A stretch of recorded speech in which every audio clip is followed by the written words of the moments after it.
ओम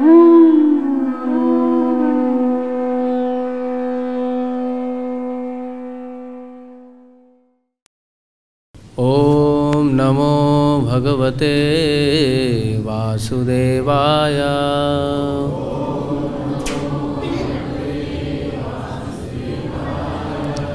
ओम नमो भगवते वासुदेवाय।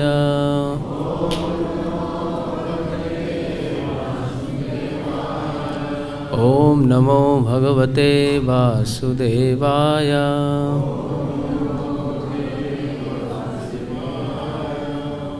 नारायणं नमस्कृत्य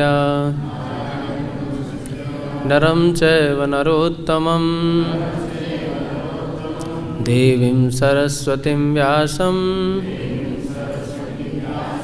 ततो जयमुदीरयेत्। नष्टप्रायेषु अभद्रेषु नित्यं भागवत सेवया भगवति उत्तम श्लोके भक्तिर्भवति नैष्ठिकीम्। ओम ज्ञानतिमिरान्धस्य ज्ञानाञ्जनशलाकया चक्षुरुन्मीलितं येन तस्मै श्रीगुरवे नमः। श्रीचैतन्यमनाभीष्टं स्थापितं येन भूतले सोऽयं रूपः कदा मह्यं ददाति स्वपदान्तिकम्। वन्देऽहं श्रीगुरु श्रीयुतापदकमलं श्रीगुरून् वैष्णवांश्च श्रीरूपं सहग्रजातान् सहगणा रघुनाथान्वितं तं सजीवं साद्वैतं सागदूतं परिजनसहितं कृष्णचैतन्यदेवं श्रीराधाकृष्णपादान् सहगणा ललिता श्रीविशाखान्वितांश्च। नमो विष्णुपादाय कृष्णपृष्ठाय भूतले श्रीमते भक्तिवेदांत स्वामिनिति नामिने। नमस्ते सारस्वती देवे गौरवाणी प्रचारिणे निर्विशेषा शून्यवादे पाश्चात्यदेशतारिणे। नमो महावदन्याय कृष्णप्रेमप्रदायते कृष्णाय कृष्णचैतन्य नाम्ने गौरत्स्वे नमः। हे कृष्ण करुणा सिंधु दीनबंधो जगत्पते गोपीश गोपिका कांत राधा कांत नमोस्तुते। तत्त्वकांचन गौरांगी राधे वृंदावनेश्वरी वृषभानुसुते देवी प्रणमामि हरिप्रिये। वाञ्छाकल्पतरुश्च कृपा सिन्धुवैव च पतितानां पावनेभ्यो वैष्णवेभ्यो नमो नमः। जय श्री कृष्ण चैतन्य प्रभु नित्यानंदा श्री अद्वैत गदाधर श्रीवासादि गौरभक्तवृंदा। हरे कृष्णा कृष्णा कृष्णा हरे हरे हरे राम राम राम हरे हरे। मुगं करोति वाचालं पंगुं लंघयते गिरिं यत्कृपाहं वन्दे श्रीगुरुदीनतारिणं परमानन्दमाधवम्। पादो यदीयो प्रथमो द्वितीयो तृतीयैतुर्यो कथितो यदौरु नाभिस्तथा पञ्चमेव षष्ठो भुजान्तरं दोर्युगलं तथान्यो कण्ठस्थो राजन्नवमो यदीयो मुखारविन्दं दशमं प्रफुल्लम् एकादशे यस्य ललाटपट्टं शिरोऽपि तु द्वादशैव भाति तमादिदेवं करुणानिधानं तमालवर्णं सुहितावतारम् अपार संसार समुद्र सेतुं भजामहे भागवता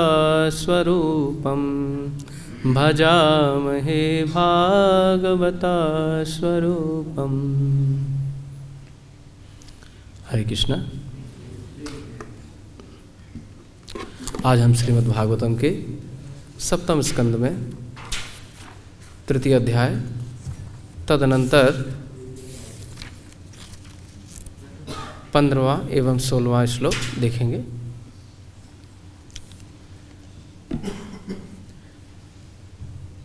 नाददर्श प्रतिच्छन्नम बल्मीकृतृणकीचकैः पिप्पलिकाभिराचीर्णं मेदस्त्वंगमाशशोणितम्।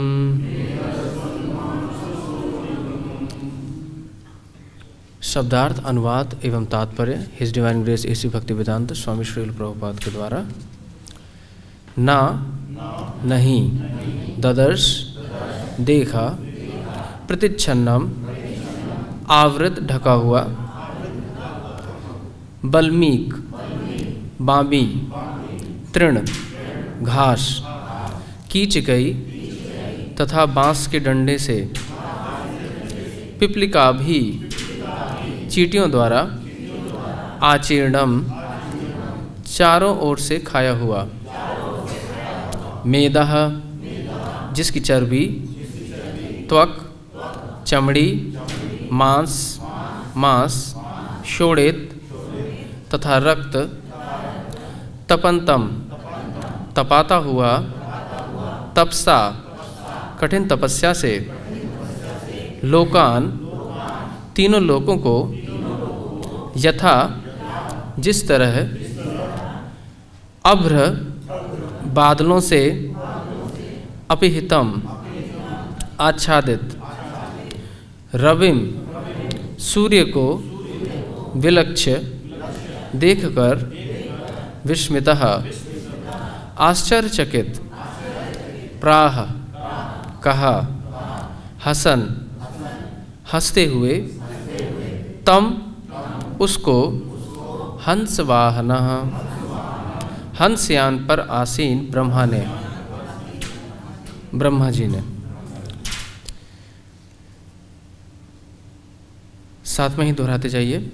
हंसयान पर चलने वाले ब्रह्मा जी पहले तो यह नहीं देख पाए कि हिरण्यकशिपु है कहाँ, क्योंकि उसका शरीर बाम्बी घास तथा बांस के डंडों से ढक गया था। चूँकि हिरण्यकशिपु दीर्घकाल से वहाँ था, अतएव चींटियाँ उसकी खाल, चर्बी, मांस तथा रक्त चट कर चुकी थीं। तब ब्रह्मा जी आदि देवताओं ने, ब्रह्मा जी तथा देवताओं ने उसे खोज निकाला। वह बादलों से आच्छादित सूर्य की भांति सारे संसार को अपनी तपस्या से तपा रहा था। आश्चर्यचकित होकर ब्रह्मा जी हंस पड़े और उसे इस प्रकार संबोधित करने लगे।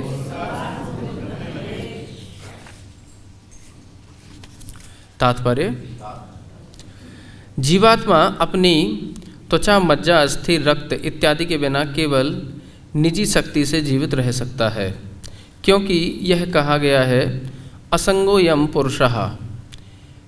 जीव को भौतिक आवरण से कुछ भी लेना देना नहीं रहता। हिरण्यकशिपु ने अनेक वर्षों तक कठिन तपस्या की थी। दरअसल कहा जाता है कि उसने 100 दैवी वर्षों तक तपस्या की।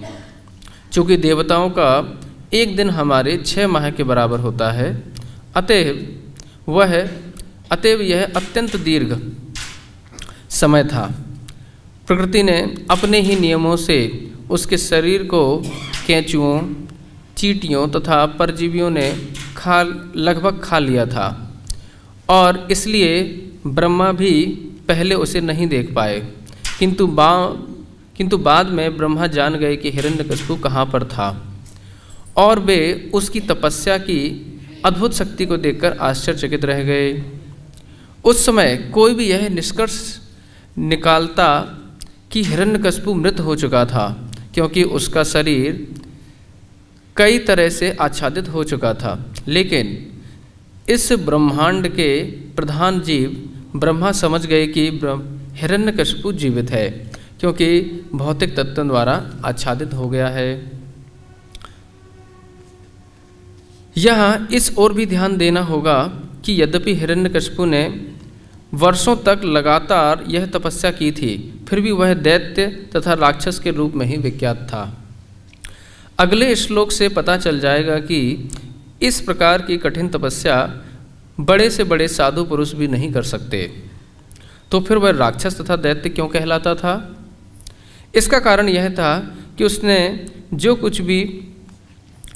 जो भी किया वह सब अपनी इंद्रिय तृप्ति के लिए किया था। उसका पुत्र प्रहलाद अभी केवल 5 वर्ष का था, अतएव वह कर ही क्या सकता था। फिर भी नारद मुनि के उपदेशों के अनुसार केवल थोड़ी सी भक्ति करके प्रहलाद भगवान का इतना प्रिय बन गया कि वे उसे बचाने के लिए आए, जबकि हिरण्यकशिपु अपनी सारी तपस्या के बावजूद मारा गया। भक्ति तथा सिद्धि की अनेक विधियों में यह अंतर है। जो अपनी इंद्रिय तृप्ति के लिए कठिन तपस्या करता है वह समग्र संसार को डराता है, जबकि थोड़ी सी भक्ति करने वाला भक्त हर एक का प्रिय होता है। सुहृदम सर्वभूतानाम।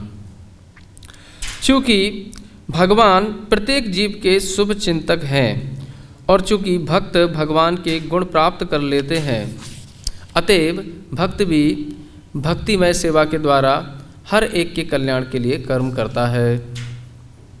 इस प्रकार यद्यपि हिरण्यकशिपु ने ऐसी कठिन तपस्या की थी, किंतु वह दैत्य तथा राक्षस ही बना रहा, जबकि उसी दैत्य पिता से उत्पन्न प्रहलाद महाराज अत्यंत सम्मानित भक्त बन गए, जिससे स्वयं परमेश्वर ने उनकी रक्षा की। इसलिए भक्ति सर्वोपराधी विनिर्मुक्तम कहलाती है, जिससे सूचित होता है कि भक्त समस्त भौतिक उपाधियों से मुक्त हो जाता है और वह अन्याभिलाषिता शून्यम अर्थात समस्त भौतिक इच्छाओं से मुक्त होकर दिव्य पद पर स्थित होता है। बड़ा सुंदर विवेचन है।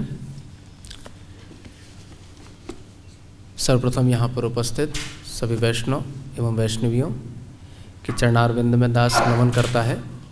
आप मुझे कृपा एवं शक्ति प्रदान करें, जिससे भागवतम का सही मर्म और तात्पर्य उपस्थित हो सके, कि वैष्णव कृपा से ही जीव का उद्धार हो सकता है।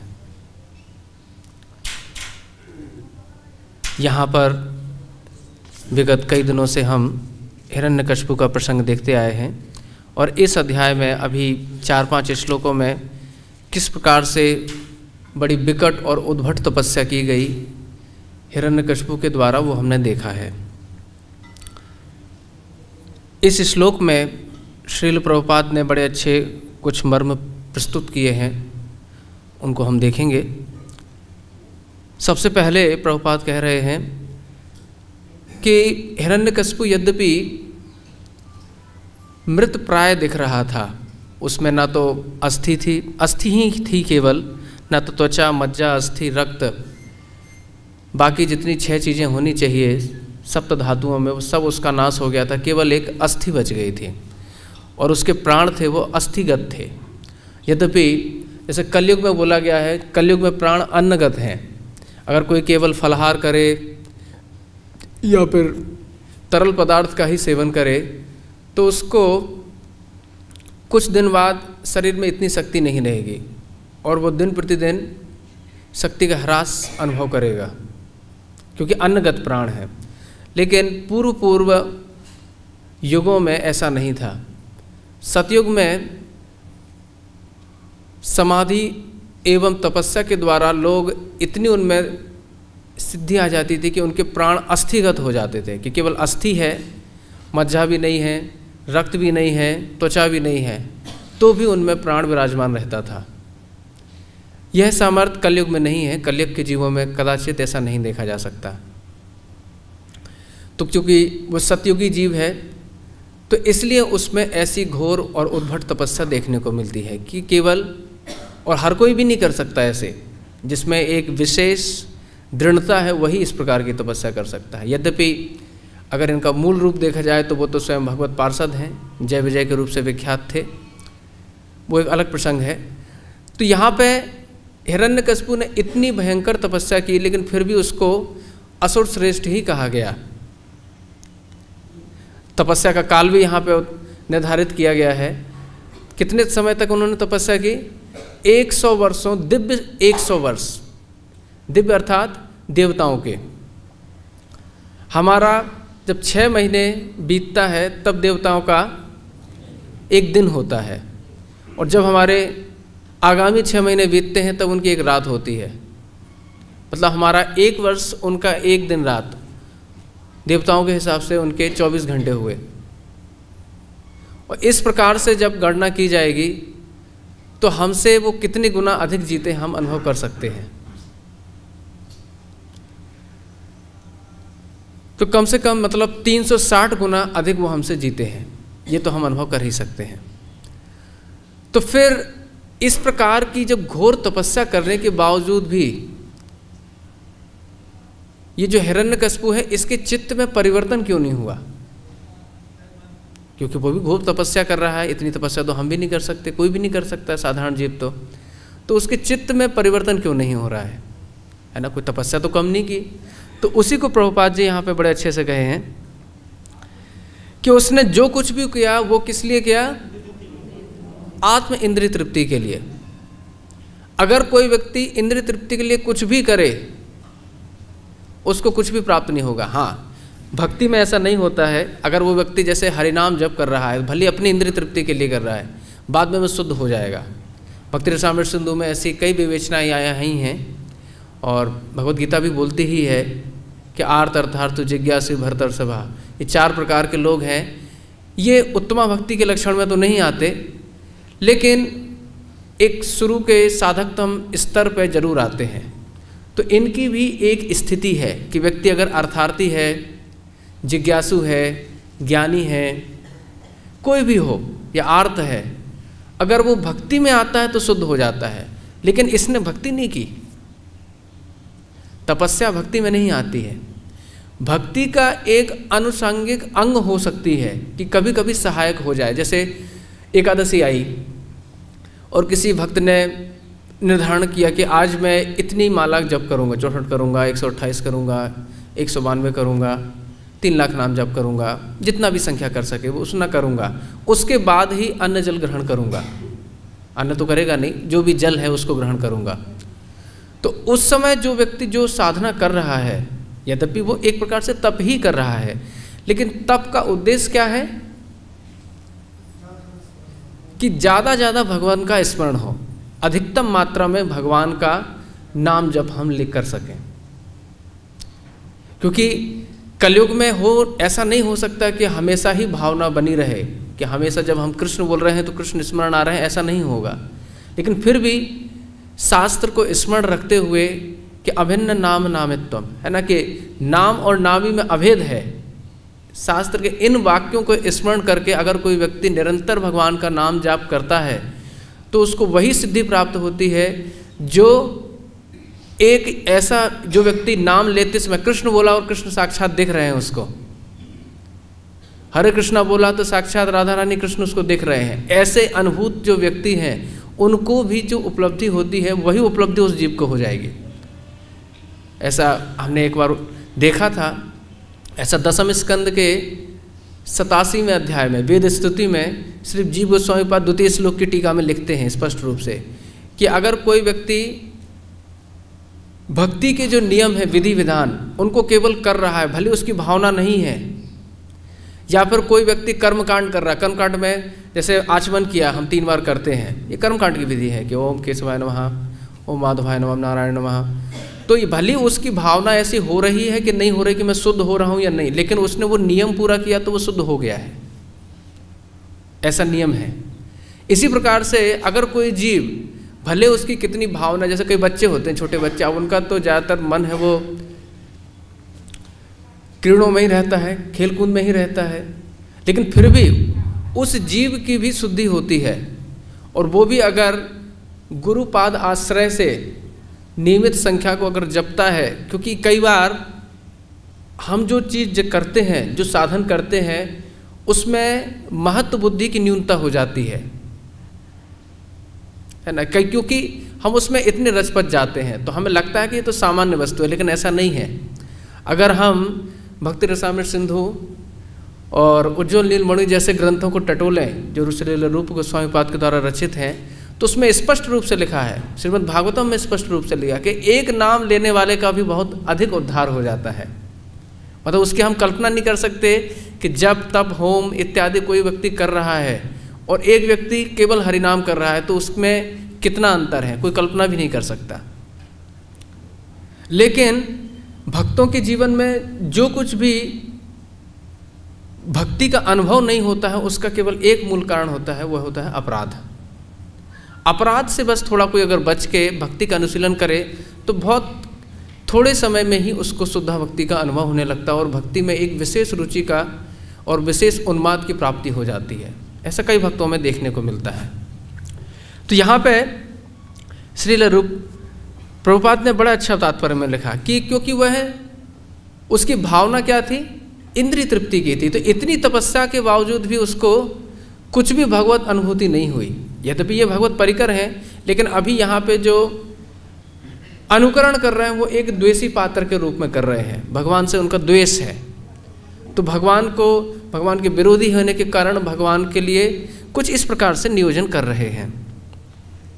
तो इस प्रकार से यहाँ पे बड़े स्पष्ट शब्दों में कहा गया है कि भक्ति किस लिए करना है, कृष्ण प्रीतियार्थम, है ना, कि कृष्ण की प्रसन्नता के लिए भक्ति करना है। जैसे कि इस श्लोक के आखिरी में बड़ी अच्छी बात कही, अन्याविलासिता शून्यम ज्ञान कर्म अनावृतम अनुकूलेन कृष्णानुशीलनम भक्तिरुत्तमा। ये जो श्लोक है भक्ति रसामृत का 1-1-1-1-11 है। मतलब तत्वता इससे पहले जो भी श्लोक कहे गए हैं वो मंगलाचरण और स्तुति में कहे गए हैं, लेकिन ये जो श्लोक है अन्नाविलासिता शून्यम ज्ञान कर्मावृतम अनुकूलेन कृष्णानुशीलनम भक्तिरुत्तमा, ये अति अति महत्वपूर्ण श्लोक है और ये गौड़ी वैष्णव सिद्धांत को बड़े अच्छे से निरूपित करता है। इसकी क्या महत्वता है आज हम देखते हैं। श्रील चक्रवर्ती पाद की टीका के माध्यम से इस श्लोक का विवेचन करेंगे, क्योंकि यह जो श्लोक है यह हर एक साधक को समझना अति आवश्यक है, क्योंकि इस श्लोक में भक्ति की जो गहनतम अवस्था है उसको निर्धारित किया है और साथ में जो विशिष्ट प्रयोजनीय वस्तु है क्या है, उत्तमा भक्ति। एक तो नीचे की भक्ति भी होती है कि आर्त अर्थार्थी जिज्ञासु भरतर सभा, ये जो हैं ज्ञानी, ये 4 लोग हैं, आर्त अर्थार्थी। आर्त यानी जैसे गजेंद्र ने किस प्रकार से भक्ति की थी, आर्त होके कि प्राण निकलने वाले हैं, पूर्व जन्म का अभ्यास था भक्ति करने का, क्योंकि ऐसे तो प्राण निकलते समय किसी को भगवत स्मरण तो होता नहीं हर किसी को, वो तो पूर्व जन्म का अभ्यास था, इतना अधिक उन्होंने हरिनाम किया था, इतना अधिक साधना की थी कि मरण समय भगवान का स्मरण हुआ और उन्होंने एक कमल तोड़ के भगवान को अर्पित किया, गोविंद को।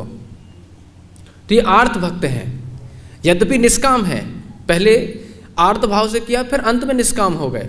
जैसे कि अष्टम स्कंद में अगर हम देखें तो बोलते हैं कि ना जीवी साहम इच्छा हम, कि मैं जीने की इच्छा नहीं करता हूँ, मेरी कोई भी इच्छा नहीं है, मैं तो केवल आपको निष्काम भाव से।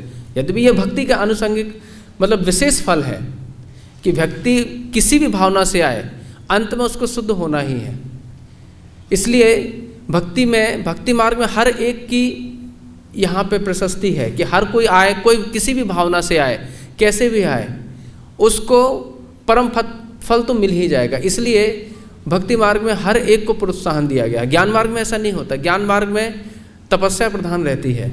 अगर कोई व्यक्ति तपस्या नहीं करेगा तो ज्ञान टिकेगा ही नहीं, क्योंकि ज्ञान को एक तरल पदार्थ की तरह कहा गया है। वो तब टिकेगा जब उसमें एक पात्रता होगी, लेकिन भक्ति में ऐसा नहीं है। तो यहाँ पे अर्थ हो गए। अर्थार्थी ध्रुव महाराज का उदाहरण आता है कि ब्रह्मा जी से भी बड़ा परम पद प्राप्त करना चाहते थे। ब्रह्मा जी की जो स्थिति है उससे भी ऊंची स्थिति प्राप्त करना, लेकिन उनको भी शुद्धा भक्ति अंत में प्राप्त हुई। और उनकी जो विशेष 12 श्लोकों में जो स्तुति हुई है चतुर्थ स्कंद में, वो बड़ी ही दृष्टव्य है। और भक्तों के लिए उन्होंने विशेष रूप से कहा कि मुझे भक्तों का संग प्रार्थना है, कि भक्तों का संग मुझे चाहिए, यानी शुद्धा भक्ति की प्रार्थना कर रहे हैं। क्योंकि शुद्धा भक्ति जो है वो भक्तों के संग में ही हो सकती है, भक्तों के संग के बाहर नहीं हो सकती। फिर ज्ञानी या जिज्ञासु शौनक आदि ऋषि जो पहले उपनिषदों को पढ़ रहे थे, यज्ञों को कर रहे थे, उनका मूल प्रयोजन था जिज्ञासु थे, देखना चाहते थे कि ये सृष्टि क्या है, प्रकृति पुरुष विवेक देखना चाहते थे कि प्रकृति क्या है, पुरुष क्या है, भगवान क्या है, मैं क्या हूँ। इस प्रकार से आत्मज्ञान का अनुशीलन करना चाहते थे। लेकिन सूत गोस्वामी ने उनको कथा सुनाई भागवतम, तब उनका उद्धार हुआ और उनको शुद्धा भक्ति प्राप्त हुई। तो मतलब व्यक्ति किसी से भी भावना से आ रहा है, अंतोगत्ता वो शुद्ध भक्ति के स्तर पर आ रहा है, उत्तमा भक्ति पर। और सनकादि को ज्ञानी की स्थिति में कहा जाता है कि वो आत्मस्थित थे। आत्मस्थित मतलब कि आत्मा का अनुभव कर रहे थे। उनके लिए तत्वमसि सोहम इस प्रकार की जो बात है कि जो वो है वही मैं हूँ, सो अहम वही मैं हूँ, इस प्रकार का अनुभव वाक्य हैं जो, या फिर ये, क्योंकि ये सामान्य वाक्य नहीं है, क्योंकि ये बोलना और अनुभव करना एक दो विभिन्न वस्तुएं हैं। क्योंकि अनुभव करने में व्यक्ति को जन्मों लग जाते हैं इस चीज़ को। और जैसे कि सुखदेव गोस्वामी इत्यादि भी जो हुए हैं वो पहले इसी अवस्था में थे। जैसे कि श्लोक में आता है कि आत्मा रामश्चमन्यो निर्गंथ उपक्रम, कि आत्मा राम थे वो पहले, है ना। फिर कुर्वंती इत्थम भूत गणो हरे, कि भक्ति के ये गुण होते हैं, कि अहेतु की भक्ति के ये गुण होते हैं। तो इस प्रकार से पहले व्यक्ति किसी भी अवस्था में हो, अगर भक्ति कर रहा है तो निश्चित वो उत्तमा भक्ति के स्तर पे आ जाएगा। भले उसको एक जन्म लगे या कई जन्म लगे, ये अलग बात है, लेकिन आएगा निश्चित ही। अब उत्तमा भक्ति है क्या, उसको हम थोड़ा सा देखते हैं। तो यहाँ पे बोला है अन्य अभिलाषिता शून्यम। पहले थोड़ा शब्दार्थ पे विवेचन करते हैं, फिर टीका को देखेंगे कि अन्य अभिलाषाएं छोड़ देना चाहिए।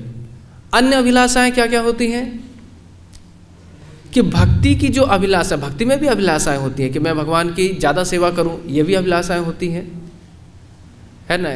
जैसे एक बार दृष्टांत आता है रामायण में कि एक बार, क्योंकि जितनी भी सेवाएं होती थी लंका में या फिर भगवान के यहाँ पर, तो श्री हनुमान जी उसको पूरा कर देते थे, बाकी सब भक्तों को कोई सेवा का अवसर ही नहीं मिलता था। तो सभी ने एक बार इष्टागोष्ठी की कि भाई चलो इस बार अपन सारी सेवाएं बांट लेंगे और हनुमंत को कोई भी सेवा नहीं दी जाएगी। उन्होंने एक सूची बनाई और सब ने अपनी अपनी सेवाओं को बांट लिया। सूची भगवान श्री राम के सामने प्रस्तुत की गई। श्री राम उनको देखते हैं तो बोले हाँ बहुत अच्छी बात है। बोले इसमें हनुमान का तो नाम ही नहीं है। तो हनुमान जी बोलते हैं कि प्रभु थोड़ा मुझे भी दिखाइए, मैं भी देखना चाहता हूँ कि मेरे लिए कुछ सेवा है क्या इसमें। तो उन्होंने सारी सेवाओं को गिना दिया गया, पर उसमें एक सेवा फिर भी छूट गई कि अगर भगवान को अगर जमाई आएगी तो चुटकी कौन बजाएगा। तो देखिए अगर सेवा करने का उत्साह है तो व्यक्ति किसी भी अवस्था में सेवा ढूंढ लेगा, है ना, सेवोन्मुख हो गए।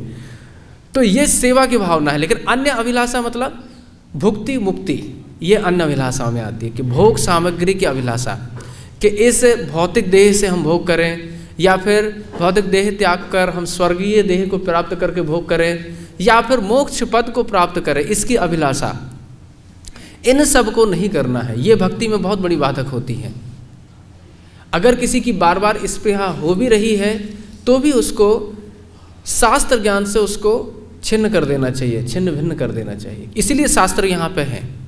शास्त्रों की यही प्रासंगिकता है कि अगर कभी भक्ति प्रतिकूल या भक्ति के जो विरुद्ध वस्तु है, अगर उसकी हमें बार बार कामना हो रही है, तो शास्त्र एवं गुरु के निर्देशन से व्यक्ति उसको तुरंत उसको छिन्न भिन्न कर देना चाहिए वैष्णव का संग करके। क्योंकि अगर व्यक्ति उनको बढ़ने देगा तो फिर उसमें बहुत ज़्यादा समय लग जाएगा। जैसे कि उदाहरण आता है कि अगर एक बार रोग बढ़ गया तो उसकी 2 गुना 4 गुना और कई गुना औषधि सेवन करना पड़ता है उसके निवारण के लिए। इसी प्रकार से अगर विषय के रोग बढ़ जाते हैं और शुरू में ही उनका निवारण नहीं किया गया तो हमें उसकी कई गुना औषधि का सेवन करना होता है। तो अन्य अभिलाषिता शून्यम, ज्ञान कर्म अनावृतम। अब ज्ञान और कर्म अनावृत, ज्ञान क्या है? टीकाकार कह रहे हैं कि ज्ञान कर्म मतलब निर्वेद ब्रह्म अनुसंधानम, भेद कि जीव अलग है और ब्रह्म अलग है, भगवान अलग है, ये तो हो गया वेद। निर्वेद ब्रह्म ज्ञानम मतलब कि मैं और भगवान एक ही है, इस प्रकार के जो सोचते हैं अद्वैतवादी विशेष रूप से, तो इस प्रकार का जो ज्ञान अनुशीलन है इसका क्या करना है? नहीं करना है ना। तो इसके लिए त्याग करने के लिए क्या है कि निर्वेद ब्रह्म ज्ञानम अनुशीलनम त्यागपूर्वकम, कि इस प्रकार का ज्ञान नहीं करना है। और कर्म मतलब, कर्म के लिए इन्होंने कहा है कि स्मार्त नित्य नैमित्तिक आदि कर्म, कि स्मार्त विधि में कि भाई अब गणेश जी की तिथि आ रही है तो गणेश जी की स्थापना कर लिया, अब नौ दुर्गा आ रहे हैं तो नौ दुर्गा की स्थापना कर ली, और भी। तो ये स्मार्त विधि है, इसमें कोई बुराई नहीं है, ये भी वैदिक है। लेकिन जो भक्ति मार्ग के अनुशीलन है, उस विशेष रूप से जो उत्तमा भक्ति को प्राप्त करना चाहते हैं उनके लिए ये अनिवार्य नहीं है, उनके लिए बिल्कुल भी स्प्रेय नहीं है। इसलिए बोला है स्मार्त नित्य नैमित्तिक आदि। लेकिन उन्होंने बता दिया ना तो भजनीय परिचय। आपको बोले कि ये भी तो कर्म है कि भाई भगवान की आरती की जा रही है, परिचर्या कीजिए, भगवान का अभिषेक किया जा रहा है, भगवान के मंदिर में सोहनी सेवा दी जा रही है, तो ये भी तो परिचर्या है, ये भी तो कर्म है। अब क्या इसको भी हटा दें क्या? तो बोले नहीं, ये हटाने वाली वस्तु नहीं है। हटाने वाली वस्तु क्या है? जो स्मार्त नित्य नैमित्तिक विधि है इनको हटाना है, ना कि भजनीय परिचर्या को। जो भजनीय परिचर्या उनको नहीं। इसी प्रकार से ज्ञानियों में भी ज्ञान इस प्रकार का जो ज्ञान है कि निर्वेद ब्रह्म अनुसंधान जो ज्ञान है उसको हटाना है, कि भाई तत्वमसि सोहम प्रज्ञानम ब्रह्म, इस प्रकार का चिंतन नहीं करना है भक्तों को, शुद्ध भक्तों को, जिनको उत्तमा भक्ति प्राप्त करनी है। उनको क्या चिंतन करना है कि जो भजनीय तत्व अनुसंधानम, भजनीय तत्व अनुसंधानम, कि भजन में जो तत्व जरूरी है, आवश्यक है, उनका हमें अनुसंधान करना है। कि हाय कि इतने दिन हो गए मुझे, 10 साल से मैं जप कर रहा हूँ, अभी तक मुझे इस प्रकार की वृत्ति प्राप्त नहीं हुई कि चैतन्य महाप्रभु बोल रहे हैं कि नयनम गलद अश्रु धारे, कि भाई एक बार एक अश्रु तो गिरे कम से कम, धारा भली ना गिरे तो कम से कम 2-4 ही गिर जाए। तो ऐसी स्थिति क्यों नहीं आ रही? तो इस प्रकार का जो भक्ति का भजनीय तत्व अनुसंधान है वो व्यक्ति को विशेष रूप से करना है। नहीं समझ में आ रहा है, गुरु वर्ग से पूछना है, आचार्यों का अनुसरण करना है, पुस्तकों को देखना है। तो इससे जो इस प्रकार का जो अनुसंधान है वो निश्चित ही द्रष्टव्य है और निश्चित ही करणीय है, करना भी है। इसलिए यहाँ पे बोला है, क्योंकि इस श्लोक का कई बार लोग अनर्थ भी कर देते हैं ज्ञान और कर्म से। वो ज्ञान मतलब वो समझते भगवत गीता, भागवतम, चैतन्य चरितामृत, भक्ति रसामृत सिंधु पढ़ना भी ज्ञान की दृष्टि में आता है। बिल्कुल नहीं, ये ज्ञान नहीं है। क्योंकि ये जो पुस्तक पढ़ने से व्यक्ति को जीवेर स्वरूप हुए कृष्ण नित्यदास का अनुभव होता है, ना कि वो निर्वेद ब्रह्म ज्ञान का अनुभव करता है। तो इसलिए ये जो ज्ञान का अनुशीलन है ये किस लिए है? भक्ति, उत्तम भक्ति को प्राप्त करने के लिए। तो ये करणीय वस्तु है। इसी प्रकार से ज्ञान वस्तु के लिए कहा गया, इसी प्रकार से कर्म के लिए। और आदि शब्द से भी टीकाकार ने कहा है। आदि शब्द से मतलब है ना। तो यहाँ पे लेकिन एक वस्तु ध्यान रखने की योग है, इसमें क्या कहा है कि ज्ञान कर्म आदि अनावृतम, निषेध नहीं बोला कि ना कर्तव्यम, इससे आवृत नहीं होनी चाहिए। इसका मतलब अगर कोई व्यक्ति ये ज्ञान रखता है अद्वैतवाद वाला भी, साथ में भजन कर, क्योंकि जैसे कि श्री चक्रवर्ती पाद के जीवन में और उनके जो विशिष्ट शिष्य हुए परम रसिक चूड़ामणि बलदेव विद्याभूषण पाद, तो वो तो वेदांताचार्य हैं। अब कोई व्यक्ति वेदांत के ऊपर अगर भाष्य लिखेगा तो उसको निश्चित ही शंकर भाष्य पढ़ना होगा, श्रीपाद जीव गोस्वामी पाद वृंदावन आने से पूर्व 4-5 वर्ष वाराणसी में भी रहे हैं और वहाँ पे उन्होंने रह के षट दर्शन का बड़ा विशिष्ट अध्ययन किया। तो ऐसा नहीं है कि जो वैष्णव है उसको वो सिद्धांत मालूम नहीं होते, वो भी एक सिद्धांत है, उनको वो मालूम रखता है, लेकिन अपने जीवन में जो अनुशीलन करता है वो उत्तम भक्ति का ही करता है। तो कितना करना है कि इन ज्ञान का और कर्म का इतना मिश्रण होना चाहिए, इतना अनुभव होना चाहिए भक्ति में कि वो आवृत ना कर दे भक्ति को, है ना, कि भक्ति आवृत नहीं होनी चाहिए। मतलब मूल रूप से भक्ति होनी चाहिए, लेकिन कभी ज्ञान का भी अगर आवश्यकता हो कि कभी निर्वेद ब्रह्म ज्ञान की आवश्यकता है, जैसे कि तृतीय स्कंद आप पढ़ें या द्वितीय स्कंद पढ़ें, तो उसमें बहुत सारे ऐसे प्रसंग हैं कि जिसमें केवल निर्वेद ब्रह्म ज्ञान की ही चर्चा हुई है, केवल उसकी ही चर्चा है। तो वहाँ पे आपको वो तत्व समझने के लिए उसका अनुसरण करना ही पड़ेगा, लेकिन भले ही वो भक्तियों के लिए ग्राह्य नहीं है, ग्राह्य नहीं है वस्तु, लेकिन फिर भी व्यक्ति उसका अनुशीलन करता है। तो यहाँ पे फिर आदि शब्द से उन्होंने क्या कहा कि यज्ञ वैराग्य योग सांख्य अभ्यास आदयः तै अनावृत्तम, कि इन वस्तुओं से अनावृत रहना चाहिए। ऐसा नहीं कि इनका विसर्जन कर देना चाहिए, इसका उत्सर्जन कर देना चाहिए या इनको एकदम ही छोड़ दें, ऐसा नहीं कह रहे हैं। अब जैसे हमारे यहाँ भी दीक्षा विधान होता है तो यज्ञ कुंड होता ही स्थापना, तो ऐसा थोड़ी है कि यज्ञ का हम इस त्यागने को कह रहे हैं, बोले अनावृत नहीं होना, इससे आवृत नहीं होना चाहिए। यज्ञ से वैराग्य से अब व्यक्ति, अब जैसे कुछ संप्रदाय हैं उनमें इतना वैराग्य होता है कि वो बाल भी नोचेंगे और कई कई दिन तक भूखे रहेंगे, तो लेकिन वहाँ पे भक्ति नहीं है, केवल वैराग्य है। तो यहाँ पे वैराग्य ने भक्ति को आवृत कर दिया है, आवृत कर दिया या है ही नहीं, शून्य है। तो ऐसा नहीं होना चाहिए कि केवल उपवास किए जा रहे हों, जब कोई कर ही नहीं रहा है तो उससे भी क्या फायदा। अगर किसी पे जप करते नहीं बन रहा है और एकादशी भी है तो जल पी के कर ले, जप कर, लेकिन जप करना महत्वपूर्ण है। और भी अगर शक्ति नहीं है तो कुछ एकाध फल इत्यादि खा ले, लेकिन उत्तमा भक्ति के जो अंग हैं उसका अनुशीलन होना, तो ये अनावृत, मतलब भक्ति कभी भी आवृत नहीं होना चाहिए, ये सिद्धांत मतलब अच्छे से समझ लेना चाहिए। तो यज्ञ वैराग्य योग सांख्य अभ्यास आदयः तै अनावृतम, इनके द्वारा उसका अनावृत रहना चाहिए। ना कि उन्होंने फिर बोला ना कि पूर्ववत शून्यम, क्योंकि यहाँ पे क्या बोला था, अन्य अभिलाषाएं शून्यम। अन्य मतलब जो भक्ति की विरोधी वस्तुएं हैं उनको तो एकदम त्याग देना है। विरोधी वस्तु क्या है, आगे जाके उन्होंने द्वितीय परिच्छेद में बताया है कि भक्ति मुक्ति स्पृहा पिशाचिनी, इसको पिशाचिनी बोलते, किसको, भुक्ति और मुक्ति को नहीं बोला, स्पृहा को यहाँ बोला गया है ना। भक्ति मुक्ति स्पृहा पिशाचिनी यावती हृदय वर्तते, है ना। इस पर बड़ी विवेचना है कि ये शब्द है जो स्पृहा भुक्ति, जैसे ऐसा थोड़ी है कि जो भक्त लोग हैं वो कभी भोग नहीं करते। अब प्रियव्रत महाराज हैं, उत्तम कोटि का भोग भोगा उन्होंने। ध्रुव महाराज है, 36 वर्षों तक उन्होंने उत्तम कोटि का भोग भोगा। प्रहलाद महाराज हैं, क्या वो राजा नहीं हुए, उनकी रानियाँ नहीं हुई क्या। तो ऐसा नहीं है कि जो भक्त लोग हैं वो भोग नहीं भोगते, भगवान के द्वारा प्रदत्त करने पर वो भोग को भी भोगते हैं, लेकिन उनकी भोग में आसक्ति ही नहीं होती है, उनकी आसक्ति भी कृष्ण चरणारविंद में होती है। ये मतलब दृष्टव्य है, ये देखना चाहिए, और यही हमारे जीव में अनुकरणीय है कि जीव कभी भी स्पृहा भोग की ना करे, लेकिन अगर भगवान के द्वारा प्रस्तुत किया जाए तो उसको वो अस्वीकार भी नहीं करते हैं, उसका सम्मान करते हैं, ये भावना है।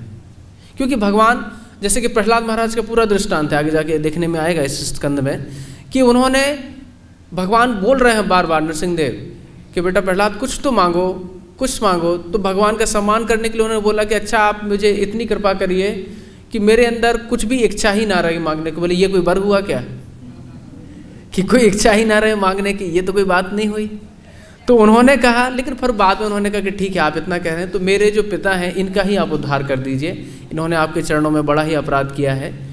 तो फिर भगवान, अलग बात है वो, कि बोलते हैं कि तुम क्या, तुम्हारी 21 पीढ़ियाँ तड़ गई, और वहाँ पे फिर 21 पीढ़ियाँ की भी अलग विवेचना उन्होंने की है। और बोले कि 21 कौन सी होंगे भाई, मातृकुल की कि पितृकुल की, हम 21 की भी विवेचना करना तो फिर एक वो दिक्कत है। तो आचार्यों ने बड़ा अच्छा सिद्धांत दिया वहाँ पे कि 21 को कैसे समझें कि 7 तो पहले वाली, ठीक है। अब 7 हो गई मातृकुल की, क्योंकि माता भी आई हैं, उनका भी कुल का उद्धार होना चाहिए, क्योंकि माता का जो कुल होता है वो दूसरा होता है और पिता का एक दूसरा कुल होता है। और 7 जो हुई वो पिता के कुल की, तो कितने हो गई? 7 × 21। 7 पूर्व कुल वाले, 7 मातृकुल के और 7 पितृकुल के। तो इस प्रकार से 21 पीढ़ियाँ। नहीं तो कोई समझे कि पहले वाली कि आगे वाली कि बीच वाली, तो ऐसा नहीं है। मतलब सभी का उद्धार होगा।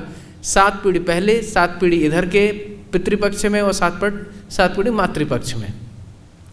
तो इस प्रकार से अन्य अभिलाषिता शून्यम ज्ञान कर्म आदि अनावृतम, ऐसा नहीं बोला कि इनको नहीं करना है, लेकिन महत्वता किसकी होना चाहिए? महत्व बुद्धि भक्ति की होनी चाहिए। फिर इसके बाद बोल रहे हैं अनुकूलेन कृष्णानुशीलनम। अब अनुकूलेन पर बड़ी व्याख्या की है चक्रवर्तीपाद ने, श्री जीव गोस्वामी पाद ने भी बड़ी अच्छी व्याख्या की है। हम चक्रवर्तीपाद को देख रहे हैं। अनुकूलेन उद्देश्याय श्री कृष्णाय रोचमाना प्रवृत्ति इति उक्षलय। अब अनुकूल शब्द से क्या कहें?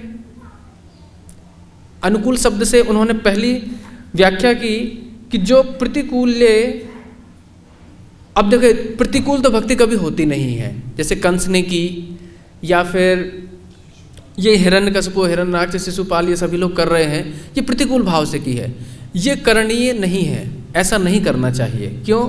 क्योंकि अगर आप 24 घंटे और पूरे जीवन भर प्रतिकूल भाव से भगवान का भजन कर सके तब तो ये ठीक है, लेकिन एक क्षण भी अगर आप भगवान को नहीं याद करें और विषय में फंस गए तो आपकी अधोगति हो जाएगी, जैसे राजा वेण की हुई थी।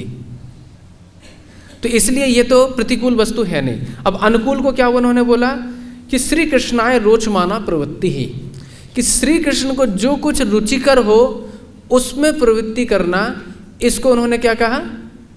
अनुकूलेन, कि श्री कृष्ण को जो भी कुछ रुचिकर है वो करना। तो अब ये जो सिद्धांत उन्होंने दिया कि श्री कृष्णाय रोचमाना प्रवृत्ति, कि श्री कृष्ण को जो भी कुछ अच्छा लगेगा वो अनुकूल भक्ति कहलाएगी। तो इस पे उन्होंने 2 प्रसंग उठाए, एक उठाया अतिव्याप्ति और एक अव्याप्ति। पहले ये 2 शब्द को समझ लेते हैं। अतिव्याप्ति दोष क्या होता है और अव्याप्ति दोष क्या होता है। जैसे किसी ने पूछा कि मनुष्य क्या है, तो उन्होंने कहा जो भारत में रहते हैं वो मनुष्य हैं।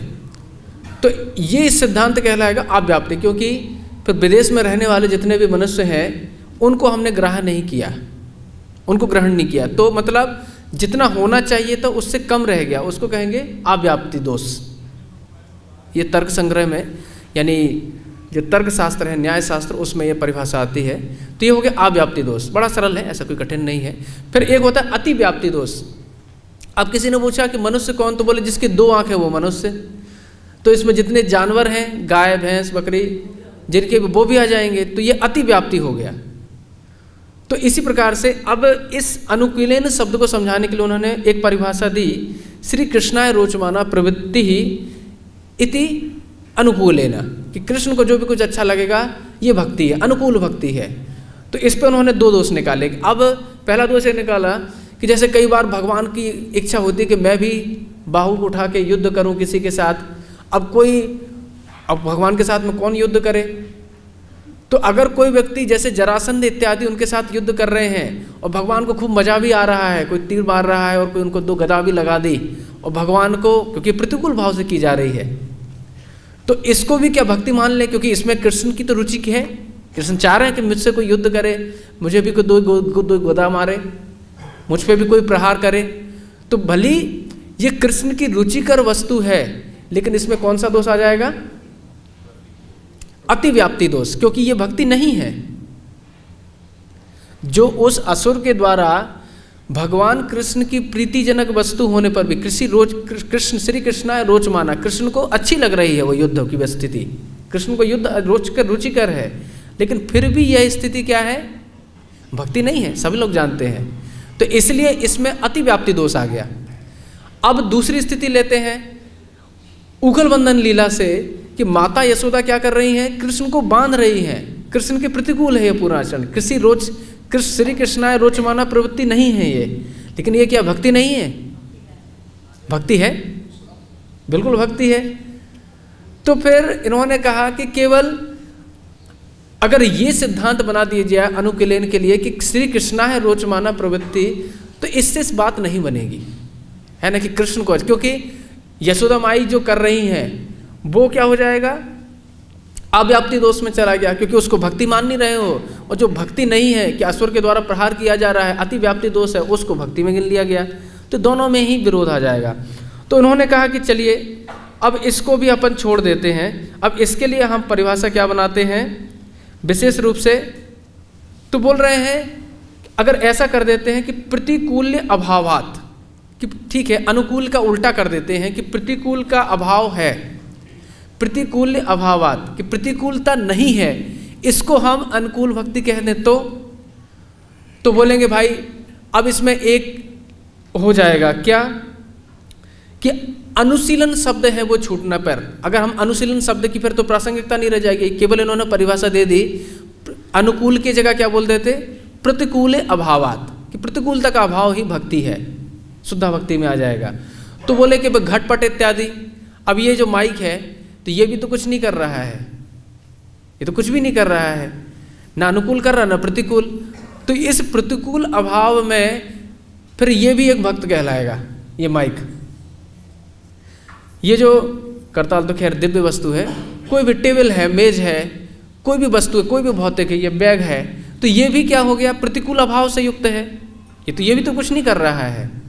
तो इस प्रकार से इसमें भी भक्ति कहलाने लगेगी। तो बोले नहीं नहीं, इसको भी हटाना पड़ेगा। तो इसलिए प्रतिकूल अभावात अनुशीलनम, अनुशीलन करना, देखो कि आगे जाके जो शब्द आया है कृष्ण अनुशीलनम, अनुशीलन मतलब कुछ करना, भगवान के लिए कुछ करके तो दिखाए ना। अब जैसे तो मटका भी रखा हुआ है, वो थोड़ी कुछ कर रहा है, प्रतिकूल अभाव से युक्त है, प्रतिकूलता उसमें बिल्कुल भी नहीं है, क्योंकि वहाँ पे हमने पहले परिभाषा बनाई थी कि कृष्णाय रोचमाना प्रवृत्ति इति अनुकूलेना, तो वो भी सिद्ध नहीं हो रही है पूरी, उसमें भी कुछ दोष आ रहे हैं कि भाई कहीं तो यशोदा माई भक्त नहीं कहलाएंगे और असुर भक्त कहलाने लगेंगे, वो भी गड़बड़ बात है। और यहाँ पे अगर प्रतिकूल अभावात कि प्रतिकूलता नहीं है, उसको अगर हम केवल बनाएं तो उसमें जो जड़ वस्तुएं हैं उनमें भी भक्ति के जो दर्शन है वो आने लगेंगे, तो दोनों में ही विरोध आ जाएगा। तो इसलिए अनुशीलन शब्द है वो भी कौन सा अनुशीलन, कृष्ण अनुशीलन, यानी किसी देवी देवताओं का अनुशीलन नहीं, कृष्ण अनुशीलन।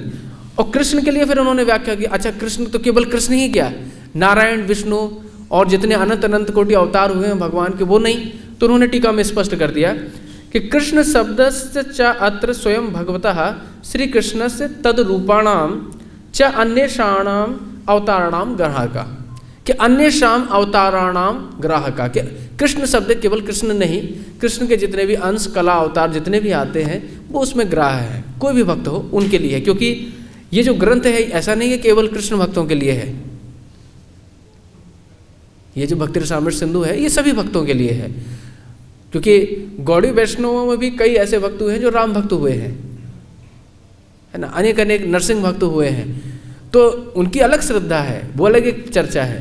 लेकिन यहाँ पे जो सिद्धांत है कि कृष्ण या कृष्ण अवतार जो भी है उनके प्रति अनुशीलन, इस प्रकार से अगर भक्ति की जाए तो ये जो अनुशीलन किया जाएगा तो ये उत्तमा भक्ति कहलाएगा। तो एक बार फिर देख लें इसको कि अन्य अभिलाषिता शून्यम, जो भक्ति से विरुद्ध है, भुक्ति मुक्ति की स्पृहा, इसको तो पूर्णता ही त्यागना है। ज्ञान कर्म आदि, ज्ञान मतलब निर्वेद ब्रह्म ज्ञान, इसका जो अनुसंधान है इसको त्यागना है। कर्म मतलब स्मार्थ नित्य नैमित्तिक कर्म है, इसको त्यागना है। लेकिन भक्ति में जो चीज़ है उनको करना है। ज्ञान मतलब भजनीय तत्व विवेचन जो वाली वस्तुएं हैं उनको निश्चित ही करना है। भगवत गीता पढ़ना है, भागवतम पढ़ना है, भक्ति रसामृत सिंधु पढ़ना है, मतलब क्योंकि ये भजनीय तत्व है उसका विवेचन प्रस्तुत कर रही हैं। आगे फिर यज्ञ और बाकी जो वस्तुएं हैं, यज्ञ वैराग्य योग सांख्य, इनको उतना ग्रहण करना है कि भक्ति परिच्छिन्न ना हो जाए। भक्ति नहीं ढकनी चाहिए, शुद्ध भक्ति, लेकिन भक्ति के लिए जो सहायक वस्तु है उतना उसको ग्रहण अवश्य करेंगे, क्योंकि वो भक्ति में सहायक है। कभी कभी वैराग्य करना भी आवश्यक रहता है बहुत ज़्यादा, क्योंकि अगर व्यक्ति 5 टाइम खाएगा तो फिर जब कब करेगा, वो हमेशा निद्रा में ही रहेगा।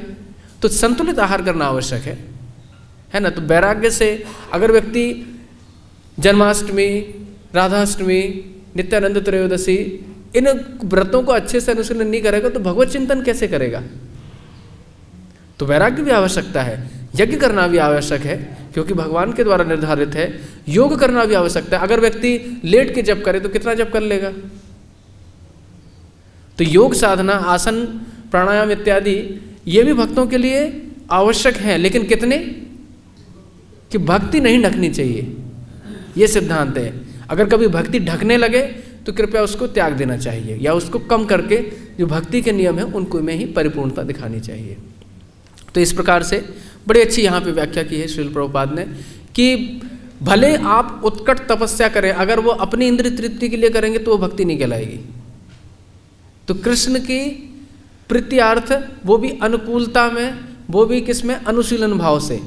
प्रतिकूलता नहीं होनी चाहिए, प्रतिकूल अभावात अनुशीलनम, ये इसका सिद्धांत हुआ। केवल कृष्णाय प्रीत्यार्थम ये नहीं होगा। ठीक है, तो यहीं पे मैं अपनी वाणी को विराम करता हूँ। अगर कोई प्रश्न हो तो आप पूछ सकते हैं। हाँ, प्रश्न।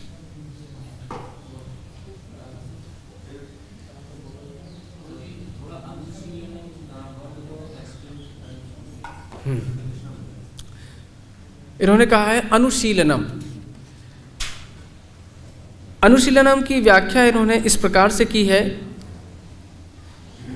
देखिए, इसमें दो चीजें हैं। अनुशीलन मतलब किसी चीज को बार बार, अनुशब्द जो होता है संस्कृत में मतलब बार बार करने के लिए होता है। शीलनम मतलब उसको करना।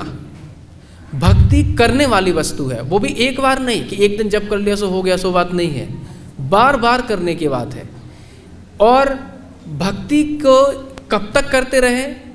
पहले तो होता है साधन भक्ति, क्योंकि इसकी परिभाषा में, अनुशीलनम की परिभाषा में उन्होंने कहा है कि भक्ता संजायता भक्ता, कि भक्ति से ही भक्ति उत्पन्न होती है। अब भक्ति शब्द के लिए उन्होंने व्याख्या की है कि साधन भक्ति से ही उत्तमा भक्ति, यानी साधन भक्ति से ही भाव भक्ति और प्रेमा भक्ति की उत्पत्ति होती है। कि जब तक व्यक्ति को भाव भक्ति या प्रेमा भक्ति की प्राप्ति ना हो जाए तब तक व्यक्ति को साधन भक्ति को करते रहना चाहिए।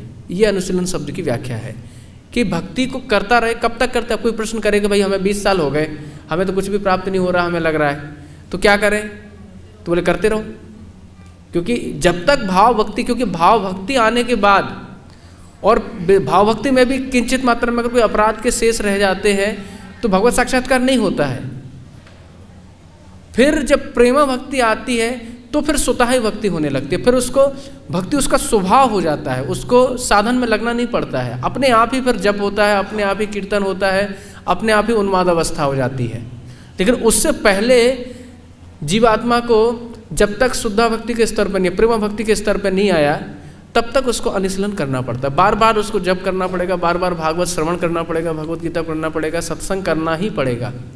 ऐसा नहीं है कि जो प्रेमा भक्ति के स्तर पे आ गए वो नहीं करते हैं, वो स्वाभाविक करने लगते हैं, लेकिन हम लोगों को जबरन करना पड़ता है, बस इतना अंतर रहता है। इसलिए अनुशीलन शब्द क्या है।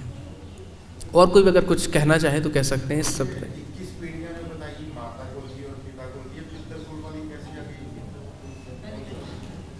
मतलब आगे तो जो परंपरा चलेगी वो इन्हीं की चलेगी। हाँ हाँ, अच्छा, आपने 21 भी बताए हैं कि पहले 7 पीढ़ी और नीचे, नहीं मैंने उल्टा बोल दिया इसको। पहले माता की 7 पीढ़ी और पिता की 7 पीढ़ी, आगे तो क्योंकि वही है तो उन्हीं की परंपरा चलेगी। मातृकुल और पितृकुल, मैंने उल्टा बोल दिया था। नीचे जो है केवल वो तो दोनों एक हो गए ना। हाँ हाँ,